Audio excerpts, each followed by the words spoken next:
veux évidemment saluer l'initiative de la région Basse-Normandie parce que il y a, disons, aujourd'hui, sur la vingtaine de régions existantes, 4-5 qui ont pris la mesure de l'enjeu. Et la Basse-Normandie est la première, dès début 2013, à avoir eu conscience qu'elle devait s'engager dans cette politique d'adaptation de la société au vieillissement. Et elle est avec l'Aquitaine, Midi-Pyrénées ou Limousin, une des 4 régions les plus en avance sur le développement de la silver economy. C'est pas la région en tant que telle qui va développer la silver economy, mais c'est elle qui a permis de mettre les acteurs autour de la table pour que l'innovation puisse se diffuser un peu partout. Nous avons deux phénomènes majeurs, un phénomène d'ordre sociologique et un phénomène d'ordre démographique.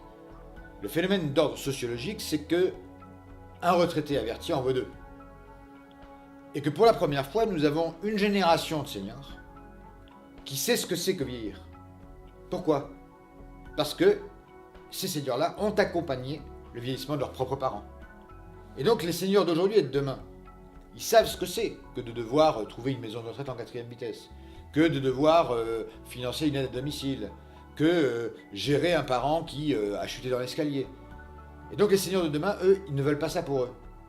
Ou en tout cas, ils veulent avoir les outils pour anticiper. Les retraités d'aujourd'hui et de demain, eux, ils voudront bénéficier d'un certain nombre de services, bénéficier d'un certain nombre de produits qui leur permettent d'anticiper leur vieillissement, de mieux le préparer.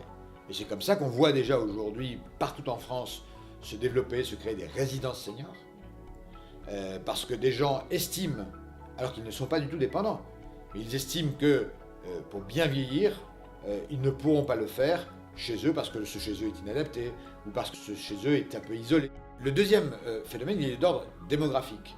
Nous allons avoir une explosion du nombre de personnes âgées dépendantes dans notre pays, mais plus encore, nous allons avoir une forte progression du nombre de seniors très âgés, mais valides.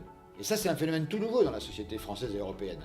Nous allons avoir une explosion des plus de 80 ans, mais qui n'ont aucune envie d'aller en maison de retraite. Tout simplement parce qu'ils n'en ont aucun besoin.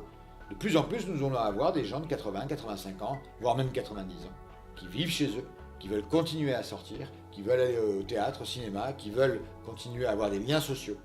Et donc, l'ensemble des progrès technologiques, numériques, doit se concentrer sur ces objectifs-là.